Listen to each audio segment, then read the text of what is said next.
brought to you by Rajnigandha।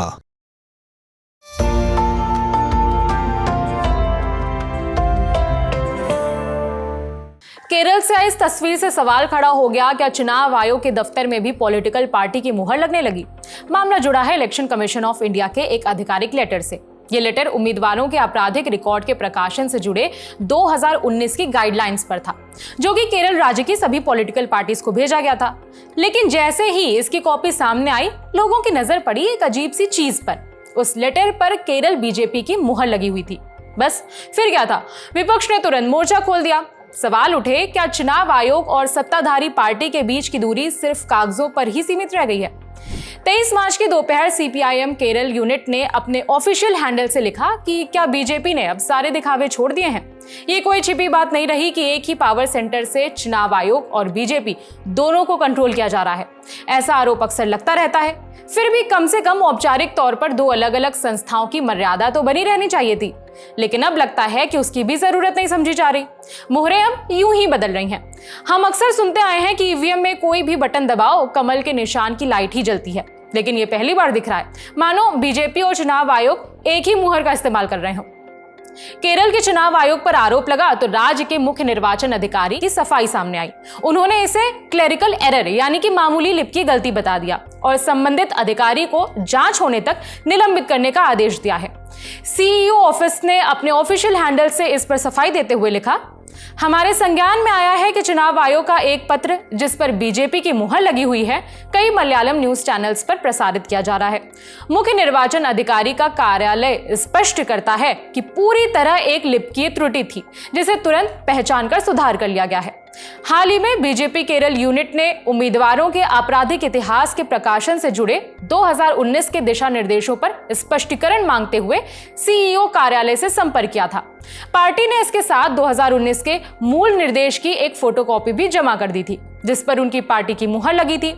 दुर्भाग्यवश कार्यालय इस दस्तावेज पर लगी पार्टी की मुहर को नोटिस नहीं कर पाया और अनजाने में उसी कॉपी को स्पष्टीकरण के साथ दूसरी राजनीतिक दलों को भी भेज दिया गया। 2019 के इन दिशा निर्देशों में बाद में संशोधन किए जा चुके हैं, जिनकी जानकारी पहले ही सभी राजनीतिक दलों को दे दी गई है। जैसे ही ये चूक सामने आई, सीईओ ऑफिस ने इसे स्वीकार किया। इसके बाद 21 मार्च को उप मुख्य निर्वाचन अधिकारी ने एक औपचारिक पत्र जारी किया और इस गलत दस्तावेज को वापस ले लिया। जनता और मीडिया से अनुरोध है कि इस त्रुटि के आधार पर भ्रामक संदेश ना फैलाएं। चुनाव आयोग ये सुनिश्चित करने के लिए एक सख्त और विश्वसनीय प्रणाली बनाए रखता है कि चुनावी प्रक्रिया किसी भी बाहरी हस्तक्षेप या प्रभाव से मुक्त रहे।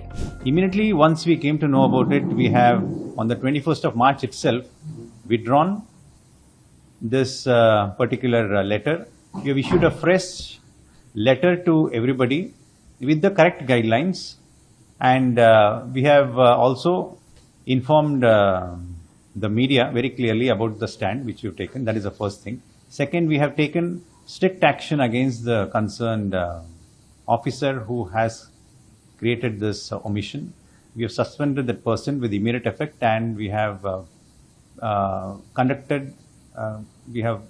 placed the officer to conduct an inquiry into this matter and report within the 48 hours. ये मामला सामने आने पर कांग्रेस ने इस मुद्दे पर बीजेपी और चुनाव आयोग दोनों को घेरा। कांग्रेस ने बीजेपी स्टैंप वाली तस्वीर के साथ लिखा, ये कोई गलती नहीं है, ये रेड फ्लैग है। एक संवैधानिक निकाय में बीजेपी का निशान आयोग की साख पर कई गंभीर सवाल खड़े करता है। इससे हमारी संस्थाओं की स्वतंत्रता के बारे में क्या पता चलता है।